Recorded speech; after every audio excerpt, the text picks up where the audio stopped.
और सीधा आपको ले चलते हैं जहां बीजेपी की प्रेस कॉन्फ्रेंस हो रही है, जहां बाबूलाल मरांडी इस वक्त प्रेस कॉन्फ्रेंस कर रहे हैं। काली कमाई करेंगे तो फिर उसको तो कहीं ना कहीं किसी न किसी के नाम से वो इन्वेस्ट करेंगे, और वो इन्वेस्ट जब करते हैं और जब आप पकड़े जाते हैं तो आप कहते हैं तो हमारे नाम से नहीं है। अब उसका मैं आप सबको, अभी तो आप सब लोगों ने एक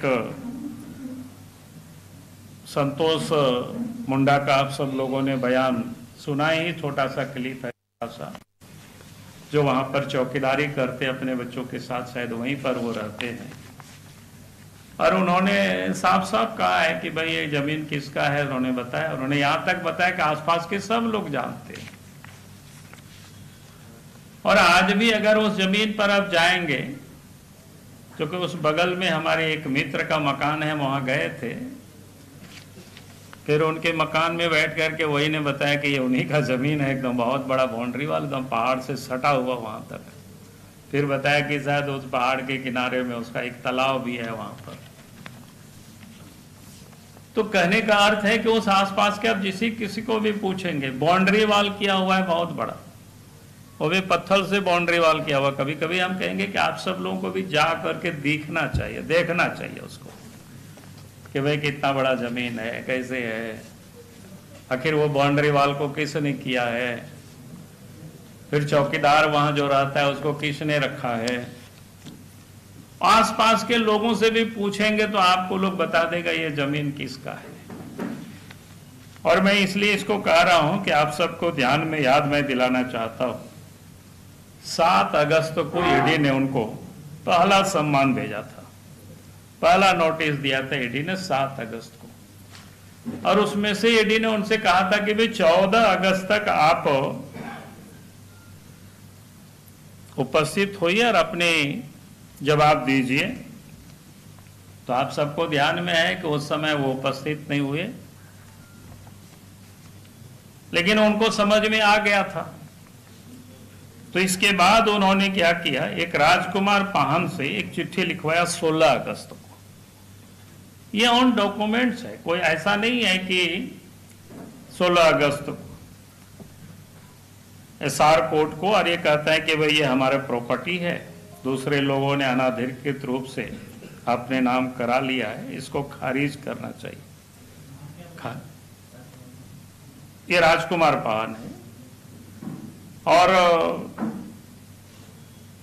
यानी उनको जमीन से ना निकाला जाए, उनको जमीन वापस किया जाए, जो दूसरे लोगों ने उसको किया है, उन्हें 16 तारीख को। लेकिन अगस्त से लेकर के मामला फिर दे करके ऐसे ही पड़ा रहा। शायद हेमंत सोरेन को, बाकी को लगता था कि आगे हम मैनेज कर लेंगे या कुछ कर लेंगे, लेकिन फिर जब ईडी पर नोटिस होने लगा, मामला जब आगे बढ़ा, तो 9 जनवरी को जो एसआर कोर्ट से, उसको क्या कहते हैं, क्षेत्रीय अधिकारी, यानी हमें लगता है क्षेत्रीय अधिकारी से तात्पर्य अंचल से ही उनको लिखा गया, और फिर उन्होंने सर्किल इंस्पेक्टर को, यानी सीआई को, उसी दिन 9 तारीख को ही वहां से चिट्ठी आगे बढ़ा दिया सर्किल इंस्पेक्टर को कि भाई इस जमीन के संदर्भ में आप जांच पड़ताल करके हमें दीजिए, ताकि वो निर्णय दे सके। फिर 11/1/2024 को उन्होंने अपनी रिपोर्ट सबमिट कर दिया है, और उसमें उन्होंने कहा है कि भाई यह जमीन चारों तरफ से बाउंड्री है, वहाँ संतोष पाहन और वहाँ क्या बोलते हैं 5-6 साल से वो अपने एक परिवार के साथ, माने वहाँ लोग रहते हैं, और उन्होंने कहा कि ये पाहन परिवार के नाम दर्ज है। ये जमीन भूमिहारी होने के कारण बेची नहीं जा सकती है। उन्होंने यह भी बताया कि पंजी 2 के अनुसार अभी यह जमीन 17 लोगों के नाम दर्ज है। तो ये इन्होंने 11 तारीख को रिपोर्ट दिया, वहां सब जांच पड़ताल करके, और उसी दिन इन्होंने रिपोर्ट को आगे भेज दिया जहां से आया था क्षेत्रीय पदाधिकारी को। और इसके बाद आप सबको ध्यान में होगा कि 29 जनवरी को हेमंत सोरेन जी कहां गए थे। आप सबको ध्यान में है कि बता देना पड़ेगा? हाँ? दिल्ली गए थे, ध्यान में है ना? तो 29 तारीख को ही एसआर कोर्ट से यह फैसला भी आ गया। और फैसला ही नहीं आया, बने क्या कहते हैं, विशेष विनियम पदाधिकारी ने जमीन को उसके खतियानी मालिक को सौंपने का आदेश पारित किया। ऑनलाइन एंट्री को भी संशोधित किया गया। मैंने इतना तेजी से, अब तो बेचारा कितना खतियान धारक रोज लोग घूमते, आप सब लोग भी जानते हैं, हम लोग के यहाँ भी लोग आते हैं कि साहब उसका कोई संशोधित नहीं करता है। और उसमें से फिर से जो पहले जमाबंदी किया गया था वो सबको हटा करके फिर से कराया गया। तो ये बिल्कुल स्पष्ट है, ये जमीन हेमंत सोरेन ने अपनी काली कमाई को छुपाने के लिए किसी और के नाम से इन्होंने परचेज किया।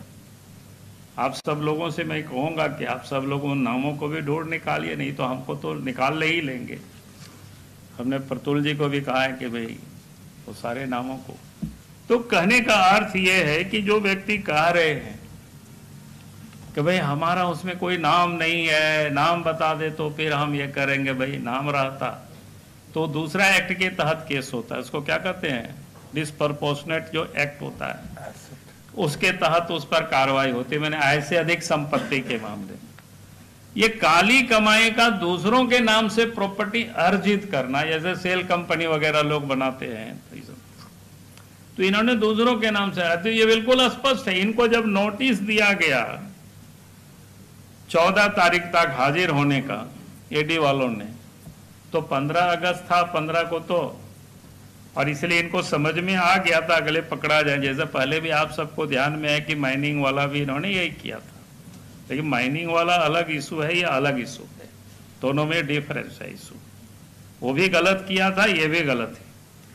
तो इन्होंने 14 तारीख तक हाजिर नहीं हुए, 15 अगस्त था, 16 अगस्त को इन्होंने इस राजकुमार पाहन को तैयार करके इन लोगों ने चिट्ठी लिखवाया। और उसके बाद फिर 9 जनवरी को उसकी जो किस तेजी के साथ, यानी 9 जनवरी को फिर वहां से भेजा गया अंचल को, सीआई को सीधी, और फिर 11 जनवरी को रिपोर्ट सबमिट किया गया। उसी दिन 11 जनवरी को रिपोर्ट फिर क्या कहते हैं सीओ, और उससे बाद जाकर के एसआर कोर्ट में वो दाखिल हो जाता है। और 29 तारीख को चूंकि इनको समझ में आ गया था अब जल्दी बचने वाले नहीं हैं, और इन सारे कागजात संभवतः दिल्ली में भी मिला होगा, जो मेरे जानकारी में जितना मैंने सुना है। अभी कोई मैं स्पष्ट तो अभी क्लियर नहीं हो, जब कल कोर्ट वोट में जमा होगा तो शायद और पता चलेगा क्या हुआ है, लोग ये करेंगे तो ये बिल्कुल स्पष्ट है। और ये पहली दफा इस प्रकार की स्थिति नहीं है, पहले भी आप लोगों के साथ मैंने प्रेस कॉन्फ्रेंस किया था, जो नाम बदल करके जमीन लेने वाला मामला। ये भी क्या है, ये भी वही है, ताकि हम पकड़ में नहीं आ सके, इसलिए क्या कहते हैं इसको, हेमंत सोरेन ने अपना नाम को हेमंत कुमार सोरेन बना दिए। पिताजी का शिबू सोरेन था, उसमें शिव सोरेन कर दिए। भाई का दुर्गा सोरेन को दुर्गा प्रसाद सोरेन, बसंत कुमार सोरेन, पिताजी शिव सोरेन। यानी ये परिवार किस प्रकार से, कितनी चालाकी से, यानी ये समझता है बाकी लोग कुछ भी नहीं समझते होंगे, और ताकि वो कहीं पकड़ में नहीं आवे, तो इसलिए ये सारे मैनिपुलेट जिसको बोलते हैं ना, क्या अंग्रेजी में इसका क्या शब्द है, इस सब को ये करके लोगों को दिखाना। मैं वो 108 संपत्ति की यहाँ चर्चा नहीं कर रहा हूँ, ये किस प्रकार से काली कमाई का पैसे को ये इन्वेस्ट करते हैं, ये इसका एक ताजा उदाहरण। फिर आप सब लोगों की जानकारी के लिए, आप सब लोग अगर दुमका भी गए होंगे, दुमका गए हैं ना आप लोग, वहाँ कोई सीनियर रिपोर्टर गए होंगे, उनका बड़ा कैंपस भी देखे होंगे शिबू सोरेन जी का।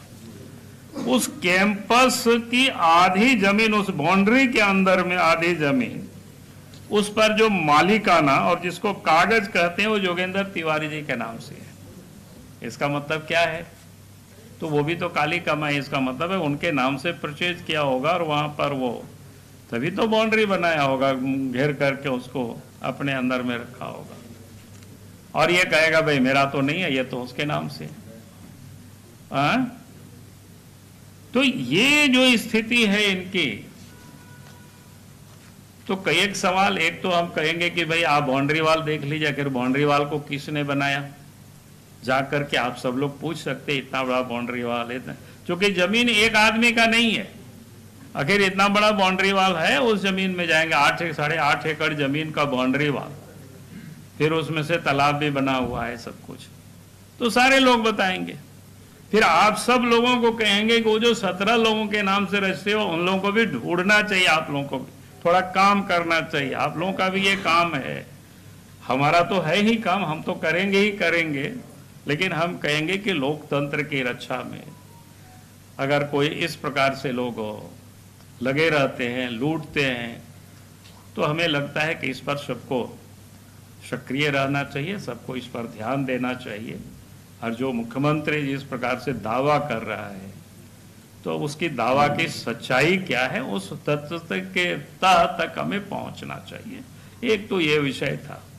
और दूसरी बात मैं कहूँगा, अभी जो जेसीसी का जो एग्जाम हुआ है और उस एग्जाम में जो पेपर लीक हुआ है, और पेपर लीक होने के बाद जिस प्रकार से पूरे राज्य के 6 लाख से अधिक बच्चे उसमें से शामिल हुए थे, उन बच्चों के भविष्य आधार में लटका हुआ है।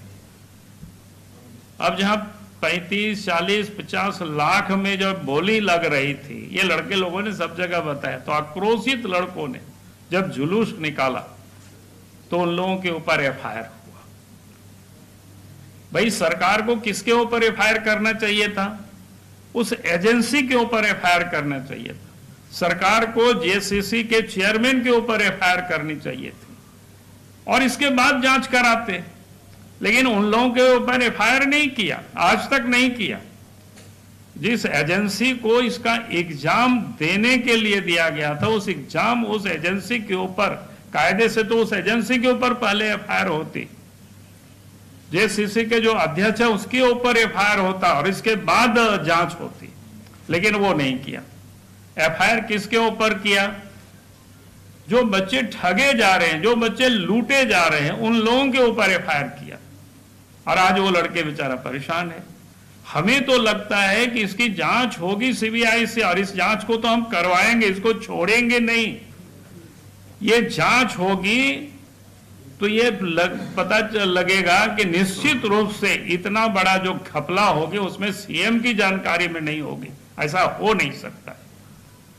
आज के सीएम मैं नहीं कह रहा हूं, पूर्व के सीएम मैं कह रहा हूं।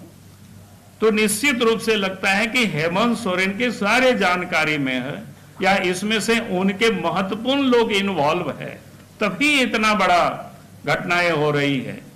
तो इसलिए मैं फिर से कहूंगा चंपई सोरेन जी से, आप एफआईआर करिए, एजेंसी के ऊपर एफआईआर करिए, जेसीसी के ऊपर एफआईआर करिए, और इसके बाद आप जांच कराइए।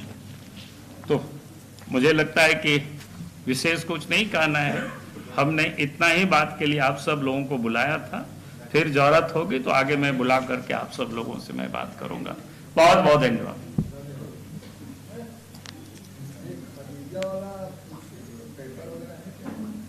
अब पेपर क्या है, बाउंड्री वाल है, जा करके देख लो ना।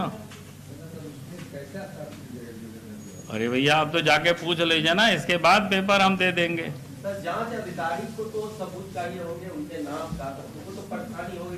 अरे भैया हम तो बड़ा मुश्किल में, अब ये तो हम क्या आपको बताएं, सिलसिलेवार आपको बताएं भाई। 7 तारीख को नोटिस होता है, 14 तारीख तक हाजिर होने को कहा जाता है, 14 को हाजिर नहीं होते, 15 अगस्त समाप्त होता है, 16 अगस्त से उनसे नोटिस करो, ये क्या बोलते हैं, आवेदन दिलवाया जाता है।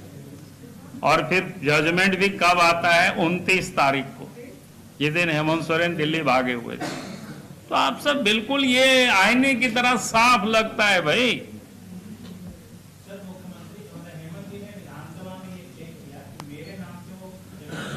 मैंने कहा, वही तो मैं कह रहा हूं भाई, अगर उनके नाम से होता तो मनी लॉन्ड्रिंग थोड़े कहा जाता। वो यही सब तो है, काली कमाई को कैसे कहां कहां इन्वेस्ट करना, इसका तरीका है।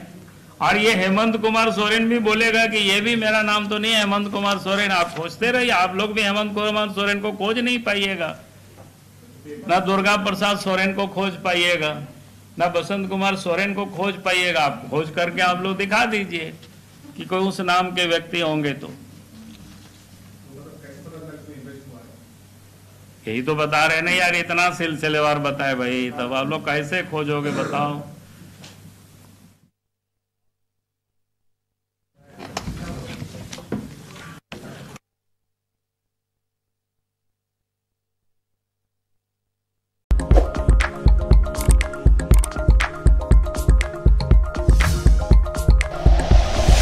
Like and share videos, subscribe करें हमारा चैनल और प्रेस करें बेल आइकॉन। न्यूज़ 11 भारत, सच है तो दिखेगा।